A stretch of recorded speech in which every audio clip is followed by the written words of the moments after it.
तो क्या कोई ऐसा पाठ है जो हमारे दुख तकलीफ़ों को दूर करके हमारी मनोकामनाओं को जल्दी से पूरा कर सकता है? जी हाँ। और अगर मैं आपसे ये कहूँ कि हनुमान चालीसा संकल्प जो आपके दुख दर्दों में काफ़ी राहत आपको दिलाएगा, बहुत बड़े-बड़े संकटों से आपको उबार सकता है और साथ ही साथ आपकी मनोकामनाओं को भी पूरा करता है। ऐसा नहीं है कि एक ही दिन में सब कुछ हो जाएगा, लेकिन आप श्रद्धा और विश्वास के साथ इसको करते हैं तो आपकी मनोकामना 100% पूरी होगी ही होगी। ये मेरा अपना पर्सनल अनुभव है। बट इसके लिए हमें पूरी श्रद्धा रखनी है, हमारा मन साफ होना चाहिए।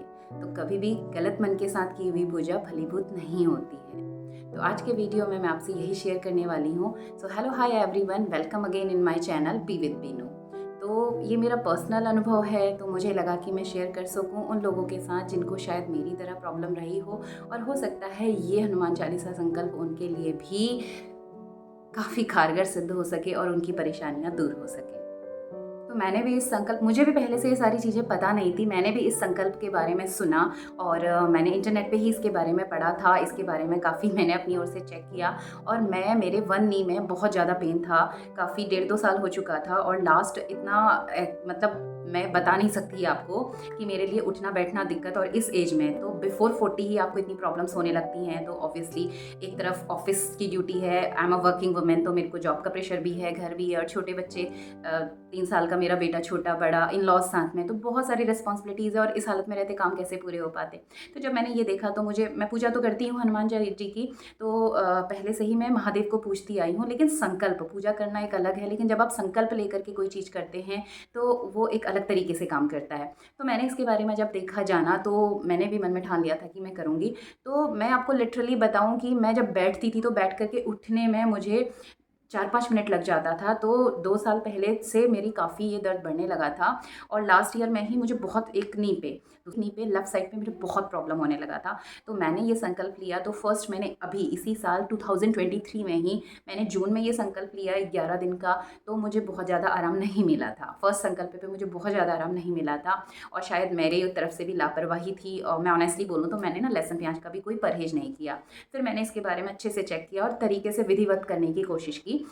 तो मैं ये नहीं कहूँगी कि 100% परफेक्ट हो गया, क्योंकि एक एज के साथ जो चीज़ें प्रॉब्लम में है वो बिल्कुल नेचुरल तो नहीं हो सकती हैं, लेकिन हाँ आपको रिजल्ट्स दिखते हैं। तो फर्स्ट टाइम पे मुझे थोड़ा सा आराम मिला था और फिर एकदम से चीज़ें और बढ़ी थी। तो मैंने पढ़ा था कि हाँ, कि जब आप मानते हो किसी चीज़ को तो शायद आपकी परीक्षाएं लेता है भगवान और प्रॉब्लम्स एक पल को बढ़ती भी हैं। और दोबारा फिर से मैंने संकल्प लिया 1.5-2 महीने के बाद में 11 दिन 11 बार हनुमान चालीसा पढ़ने का, पूरे तरीके से विधिवत से जितना मुझे आता था। और बाकी के लिए भगवान जी को हाथ जोड़कर क्षमा किया कि मैं अज्ञानी हूँ, मुझे नहीं ज़्यादा पता है, आप मेरी श्रद्धा भाव को स्वीकार करना। तो उसके बाद से मैंने काफ़ी इम्प्रूवमेंट देखा और अभी आज की डेट में मैं उठना बैठना आराम से कर रही हूँ, मुझे प्रॉब्लम नहीं होती। उसके पहले मैंने 5-6 महीने तक दवा खाई, योगा किया, एलोपैथिक में गई, 3-4 महीने बाद स्विच किया, होम्योपैथिक पे गई, बट मुझे कोई फ़र्क नहीं मिला। लेकिन हनुमान चालीसा संकल्प के बाद से 80% इम्प्रूवमेंट है और मैं काफ़ी रिलैक्स फील करती हूँ और आगे मैं फिर से इस संकल्प को शुरू करूँगी। तो ये शेयरिंग मैं आपके साथ भी इसलिए कर रही हूँ कि शायद कई लोग होंगे जो इस तरह से परेशान होंगे, तो वो इस संकल्प को करके ज़रूर देखें। 1 बार, 2 बार, 3 बार आप श्रद्धा से करिएगा, धीरे धीरे ही सही, लेकिन आपकी दुख दर्द दूर होंगे, मनोकामना ज़रूर पूरी होगी। बस याद रखिएगा कि हमारा मन साफ होना चाहिए, भगवान के लिए श्रद्धा भावना होनी चाहिए, किसी के लिए हम कभी बुरा ना सोचें, छल कपट ना हो। अगर आप किसी के लिए बुरा सोच करके चीज़ें करेंगे तो वो कभी भी फलीभूत नहीं होंगी। हम जब दूसरे के लिए सोचना शुरू कर देते हैं, दूसरे के लिए करना स्टार्ट कर देते हैं ना, तो चीज़ें हमारे फेवर में अपने आप आ जाती हैं। ये मेरा पर्सनल एक्सपीरियंस है, क्योंकि मैं जो हूँ भगवान के दम पे हूँ और मेरे पास जितना कुछ है वो सिर्फ भगवान का आशीर्वाद है। मैं यहाँ नहीं थी, सब कुछ भगवान की वजह से है। तो बस श्रद्धा भाव से विश्वास करके एक बार इसको करके देखिए। तो चलिए मैं आपसे शेयर करती हूँ कि सिंपली आसानी से ये कैसे हो जाता है। तो 11 दिन तक 11 बार हनुमान चालीसा संकल्प आप लेंगे तो रोज़ 11 बार आपको हनुमान चालीसा पढ़नी है और एक साथ में पढ़नी है। ऐसा नहीं कि दिन में बार बार में, एक साथ आप बैठेंगे सवेरे नहा धो करके। यानी आप अगर 5 बजे पढ़ रहे हैं तो डेली आपको 5 बजे ही पढ़ना है। या आप अगर सुबह नहीं आपका टाइम होता है, आप शाम को करते हैं, तो आपको फिर से नहाना होगा शाम को हनुमान जी के आगे बैठने से पहले। और अपने डेट के टाइम का आप ध्यान रखें, तो पूरी शुद्धता का ध्यान इसमें रखा जाता है, क्योंकि ये ब्रह्मचारी हैं। तो ये हमारी पूजा वाला मेन दीपक है। तो ये सुबह शाम जो दीपक जलता है, तो डेली रूटीन में यही दीपक जलते हैं। तो ये वैसे आरती वाला दीपक है, आप ये देख सकते हैं पंचमुखी। तो आरती के लिए मैं पाँचों जलाती हूँ जब भी नवरात्रि है या स्पेशल व्रत रहता है या पूजा पाठ रहता है। और इसी के ऊपर ये पीतल का मैंने ये एडिशनल दीपक रखा है, तो इसको मैं इसी के ऊपर यूज़ कर लेती हूँ जब ज़रूरत होती है, साथ साथ यहाँ पर हम जला लेते हैं। तो ये रोज़ की पूजा में यूज़ होने वाला है। लेकिन जब मैं संकल्प ले रही हूँ, तो संकल्प लेने के लिए मैंने हनुमान जी के आगे, ये हमारे हनुमान जी हैं, तो डायरेक्टली क्योंकि जोशी जी का रहता है मंगलवार का व्रत, तो ये पंचमुखी हनुमान जी स्थापित हैं यहाँ पर। तो इनके आगे हम घी का, तो ये मैं एडिशनली भगवान के आगे जलाऊंगी। तो आप देख सकते हैं यहाँ पर, तो इनके लिए चमेली का या फिर घी का, तो ये मैं घी का दीपक यहाँ पर जला रही हूँ। इसको प्रज्वलित कर लेते हैं। दिए के नीचे हमेशा थोड़ा सा चावल रखा जाता है। जब भी जिस भी पूजा को आप कर रहे हैं, तो हम दिए को भी प्रणाम करते हैं, उसको भी अच्छा तिलक लगाया जाता है। तो ये घी का दीपक हमने जला लिया है और दीपक के नीचे हमेशा चावल रखे जाते हैं। तो ये हनुमान जी की मूर्ति यहाँ पर है, ये देखिए। तो ये हैं पंचमुखी हनुमान जी। तो मैं, क्योंकि ये मूर्ति है, तो मैं इसको टच नहीं करती, जोशी जी ही इसका या फिर मेरे ससुर जी इसको करते हैं। बाकी पूरे मंदिर में मैं करती हूँ। इनको स्नान कराना जोशी जी का या फिर दादाजी यानी मेरे फादर इन लॉ का रहता है।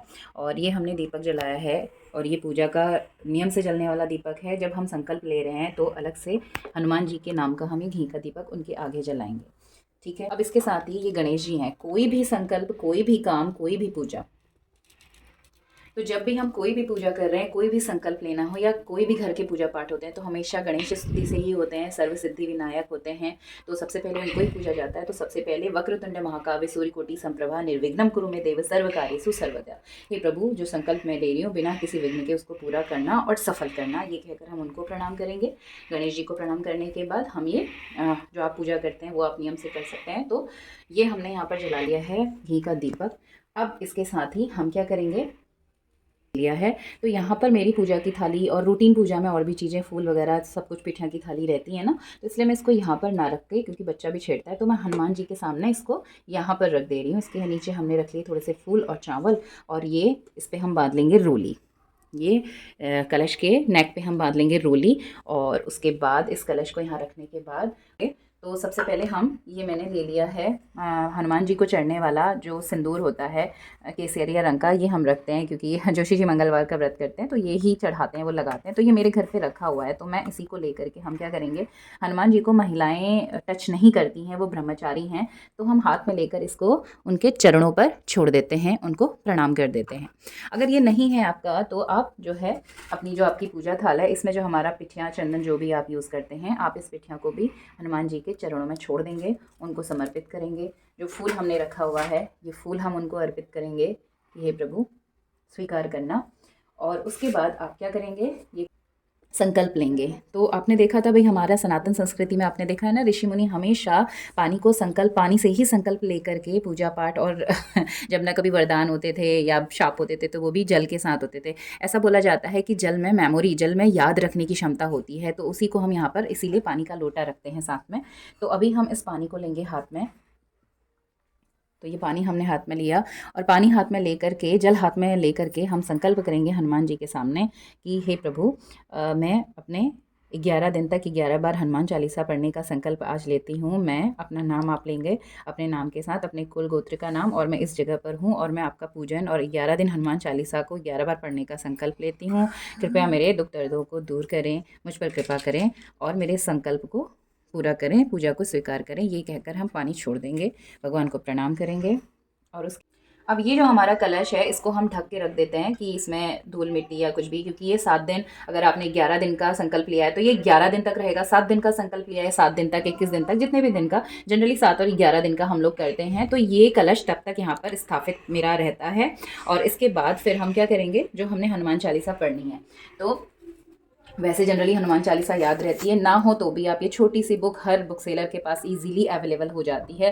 तो हनुमान जी को मैंने बड़ा भाई मान करके, हमेशा बोला जाता है ना, क्योंकि ब्रह्मचारी रहे हनुमान जी, तो हम उनको, अगर आप बड़े हैं तो माता स्वरूप में, या फिर हम छोटे हैं तो हम उनको अपना बड़ा भाई मान करके पूजा करते हैं, तो ज़्यादा हमें संतुष्टि रहती है कि अगर कोई भूल चूक हो भी गई, कई बार हम पूजा करते हुए हम भगवान को स्पर्श कर भी लेते हैं, तो मैं हनुमान जी को यहाँ पर टीका लगा लेती हूँ, क्योंकि मूर्ति को तो पूर्ण तरह वर्जित होता है, तो यहाँ पर मैं उनको प्रणाम कर लेती हूँ, इसमें हाथ लग जाता है। ये फोटो है बस। उसके बाद ये पूजा में आपको भी पूजन विधि दी रहती है, तो ये कॉमन सी चीज़ें हैं। इसके साथ ही साथ ये मैं अभी वीडियो आपको शेयर कर रही हूँ। आप साथ में क्या करेंगे, यहाँ पर हम मीठे में गुड़ या फिर भगवान जी को जो प्रिय मिठाई है वो लग सकते हैं, और भुने हुए चने भून करके, नमकीन चने नहीं, क्योंकि भगवान को ना हनुमान जी को मीठा प्रसाद चढ़ता है, तो इसमें क्या है कि चने आप घर पे भून करके वो यहाँ पर रख सकते हैं, उसमें गुड़ मिला करके वो भगवान को चढ़ता है। आप चाहें तो रूटीन रोज पे, ऐसा नहीं कि हमने आज चढ़ा दिया और वो 7 दिन तक रहेगा, तो हर दिन शुद्ध भोग लगाया जाता है ना, तो आपको याद रखना है कि भगवान जी को भोग लगाना है रोज। आप चाहें तो गुड़ चना डेली डेली यहाँ पर सुबह जब उनकी पूजा कर रहे हैं तब हम रखेंगे, तो मैं बनाना केले को भी भगवान को समर्पित करती हूँ, साथ में गुड़ रख दिया करती हूँ। तो अपनी अब इसके बाद हम ये जो यहाँ पर आपको हनुमान जी का स्तुति का दिया हुआ है, तो शुरू करने से पहले हम ये पढ़ते हैं।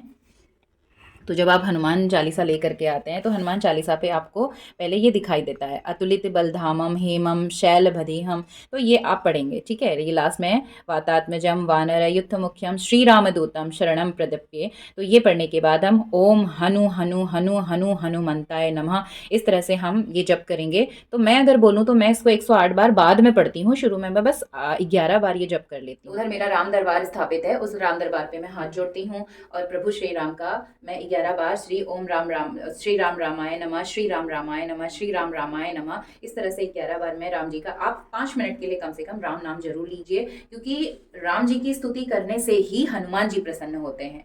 तो इस तरह से राम जी को हम पहले प्रणाम करेंगे। और तो अमूमन हनुमान चालीसा हर सनातन धर्म वाले को याद रहती ही है, हम सुनते भी हैं, ये बहुत ही कॉमन यूज़ में रहता है। लेकिन फिर भी अगर आपको नहीं याद है तो आप ये पुस्तक का यूज़ कर सकते हैं, हनुमान चालीसा ईजिली अवेलेबल होती हैं, तो आप इसको देखकर भी पढ़ सकते हैं। लेकिन याद रखिएगा कि पूरी श्रद्धा और भावना आपकी हनुमान जी के साथ होनी चाहिए, और जब आप ये पाठ कर रहे हैं तो आपके दिमाग में और कुछ भी नहीं होना चाहिए, सिर्फ और सिर्फ हनुमान जी और उनके लिए श्रद्धा भावना के साथ आप यहाँ पर बैठें। आपका पूरा भाव, आपकी पूरी साधना, आपका पूरा मन भगवान के चरणों में समर्पित होना चाहिए। तो इस तरह से हम कर लेंगे, और उसके बाद फिर हम ये हनुमान चालीसा पाठ शुरू करते हैं। फिर से जब हनुमान चालीसा पूरी होती है तो फिर से हम श्री रामचंद्र की जय बोलते हैं, राम रामाय नमः, राम रामाय नमः। अब आप जो भी हनुमान चालीसा लेंगे तो उसमें हनुमान जी के 12 नाम होते हैं, तो आप इन 12 नामों को भी जरूर लें। और उसके बाद इन 12 नामों को लेने के बाद हनुमान चालीसा में राम स्तुति आपको जरूर मिलती है, तो इस राम स्तुति को आप जरूर से करिएगा। जैसे आपने 7 दिन का संकल्प लिया है, आप 7 बार पढ़ने का, तो आपने एक बार पढ़ी, पूरी हुई, फिर दोबारा शुरू करी, फिर पूरी हुई। अब इसमें क्या होता है ना कि कई बार हम लोग भूल जाते हैं, गिनती हमारी भूल सकती है, तो ऐसा हो जाता है कई बार। तो मैं क्या करती हूँ, मैं अपना एक्सपीरियंस आपसे शेयर कर रही हूँ। तो मैं क्या करती हूँ, अगर मैंने 7 बार पढ़ना है तो मैं 7 चावल के दाने अपने हाथ में रख लेती हूँ। तो एक बार मेरी हनुमान चालीसा पूरी हुई तो मैं ये हनुमान जी के चरणों में अर्पित कर देती हूँ, या आप छोटे छोटे फूल ले लीजिए। दूसरी बार हनुमान चालीसा, सपोज हमने छोटे छोटे फूल गिन के रख लिए, एक पूरा हुआ हनुमान चालीसा का, हमने एक बार समर्पित किया। दूसरी बार हनुमान चालीसा का पाठ पूरा किया, फिर समर्पित किया। तीसरी बार हनुमान चालीसा का पाठ पूरा हुआ, ये समर्पित किया। ये हम इसलिए कर रहे हैं कि हमारी गिनती पूरी हो जाए, यानी 7 बार, तो मतलब 7 ही बार हो, वो कम बाकी ना रहे। तो इस तरह से गड़बड़ाएंगे नहीं। और जब 7 बार पूरी हो जाएगी तो 7 बार पूरी करने के बाद फिर इसके लास्ट में जो दिया रहता है राम स्तुति, उसको हम पढ़ लेते हैं। ये राम स्तुति, श्री रामचंद्र कृपालु भज मन हरण भव भय दारुणम नव कंज लोचन कंज मुख कर कंज पद कंजारुणम। तो इस तरह आप 11 बार हनुमान चालीसा को पढ़ लेंगे, और उसके बाद हनुमान जी को प्रणाम करके श्री रामचंद्र जी का फिर से आप 2 मिनट के लिए जाप करिए, श्री राम रामाय नमः, श्री राम प्रभु राम सीताराम जय जय राम। तो श्री राम जी को, प्रभु को याद करते हुए भगवान को हम प्रणाम करेंगे। तो हनुमान जी की पूजा में लाल वस्त्र पहन के ही बैठा जाता है, आसन लाल होता है, लाल पुष्प चढ़ाया जाता है, भगवान को मीठा भोग लगाया जाता है। बूंदी सुबह सुबह नहीं मिलती तो हम फल चढ़ाते हैं, गुड़ और चना उनको चढ़ाया जाता है, और पूरी श्रद्धा के साथ 11 दिन का ये संकल्प हम लेते हैं। और उसके बाद मैं जो रुद्राक्ष की माला है, मैं अब मेरे महादेव का जाप रोज करती हूँ पूजा में सुबह, तो 108 बार, तो यही माला मैं यूज़ करती हूँ। हनुमान जी भी रुद्र अवतार हैं, शिव का अवतार हैं, तो रुद्र अवतार उनका नाम, इसीलिए वो रुद्र अवतार कहते हैं। तो इस पे ये 108 दानों की रुद्राक्ष की माला है, तो प्योर रुद्राक्ष ही कोशिश करनी चाहिए हमें। और इस माला में हम जब करेंगे तो इस माला को लेकर के ध्यान रखिएगा, माला जब हम लेते हैं तो हमारे नाभि से ऊपर रहनी चाहिए, और ये हमारे हृदय के पास में आनी चाहिए, और ये गुरु को हम नांगते नहीं है। इसके बाद इसको नहीं गिना जाता, इसके बाद शुरू किया जाता है। और इसको फेरने के लिए आप इस अनामिका उंगली में, रिंग फिंगर पे आप इसको लेते हैं यहाँ पर, और इस अंगूठे से इसको आगे इस वाले मिडिल फिंगर से आगे बढ़ाते हुए अंगूठे के सपोर्ट से हम आगे लेते हैं। तो ये श्री हनुमंताय नमः, ओम श्री हनुमंताय नमः, ओम श्री हनुमंताय नमः, या जिस भी तरीके से हो। तो 108 बार मैं इसका जप कर लेती थी। तो ये मेरा अपना तरीका है जो मैंने हनुमान चालीसा संकल्प को इस तरह से पूरा किया। तो अब जब आपके 7 दिन की हनुमान चालीसा का ये पाठ पूरा हो जाता है तो उसके बाद हम क्या करेंगे, ये जो जल हमने 7 दिन तक हमने इसको नहीं छेड़ना है, ये ऐसे ही रहेगा। और 7 दिन तक आप जब बार बार, हनुमान चालीसा में 40 लाइनें होती हैं और हर लाइन में एक सिद्धि है, कहना चाहिए। तो ये जल अभिमंत्रित उतने बार हमने जब हनुमान चालीसा पढ़ी तो अब 7 दिन बाद, 11 दिन बाद ये जो जल हमने कलश में रखा है ना, ये अभिमंत्रित हो जाता है और उसके बाद हम इसको अमृत की तरह मानते हैं। तो बस लास्ट दिन जब आप पढ़ते हैं उसके बाद आप इस पानी को उठा करके पी लीजिए, अपने घर में प्रसाद के रूप में अपने परिवार में इसको बांट दीजिए और बाकी आप जल को ग्रहण कर सकते हैं। आप इस पानी को संभाल कर भी रख सकते हैं कि अगले कुछ दिनों तक आप जाएं या किसी शुभ काम के लिए, जैसे आपने संकल्प लिया कि मेरी नौकरी लग जाए हनुमान जी, मैं बहुत परेशान हूँ, बहुत समय से आप नहीं लग पा रहे हैं, तो आप इसको लेकर के जाइएगा, पी करके जाइएगा, मतलब प्रसाद लेकर के कि प्रभु का ये अमृत है, तो भगवान की कृपा शायद बनेगी आगे। तो इस तरह से ये रहेगा और उस कलश को आप लास्ट वाले दिन उठाएंगे। और उसके बाद जब हमारी पूरी हनुमान चालीसा हम रोज पढ़ते हैं तो देखिए हमें बहुत सारी चीज़ें शायद नहीं आ पाएंगी, तो भूल चूक हमसे हो जाती है, लेकिन एक चीज़ याद रखिएगा कि हमारा श्रद्धा भाव पूर्ण होना चाहिए। तो मैं प्रभु के आगे हाथ जोड़कर बस यही कहती हूँ कि प्रभु, मैं कभी किसी के लिए छल कपट नहीं कर रही हूँ, मैंने कभी किसी के लिए बुरा नहीं सोचा है और मैं पूरे श्रद्धा भाव से आपके चरणों में आई हूँ। मैं खुद को आपके आगे समर्पित करती हूँ। जो भी भूल चूक मुझसे हुई है उसके लिए क्षमा करना, मेरी पूजा को स्वीकार करना। तो इस तरह से आप अपने आप को हनुमान जी के आगे समर्पित करेंगे, उनको दंडवत होकर के हम प्रणाम करेंगे जो भी भूल हुई है। ओम हनुमते नमः, ओम हनुमते नमः, ओम हनुमते नमः। तो इस तरह से दंडवत उन्हें प्रणाम करने के साथ ही हम, अगर कुछ भी भूल चूक हमसे हो गई है तो उसके लिए हम क्षमा मांगेंगे। तो उम्मीद करती हूँ कि ये 11 डेज़ हनुमान चालीसा संकल्प आपके लिए ज़रूर हेल्पफुल रहेगा और प्रार्थना करती हूँ प्रभु श्री रामदूत हनुमान से कि वो आपके कष्टों को दूर करें, आपकी मदद ज़रूर करें। तो लाइक ज़रूर कर दीजिएगा और भगवान जी का नाम लेकर के जय हनुमान जय बजरंगबली ज़रूर कमेंट करिएगा। और एक बार इस संकल्प को करके देखिए, 2 बार करके देखिए, 3 बार करके देखिए, आपको थोड़े थोड़े रिजल्ट्स ज़रूर मिलेंगे। श्रद्धा से करिए। तब तक के लिए बाय बाय।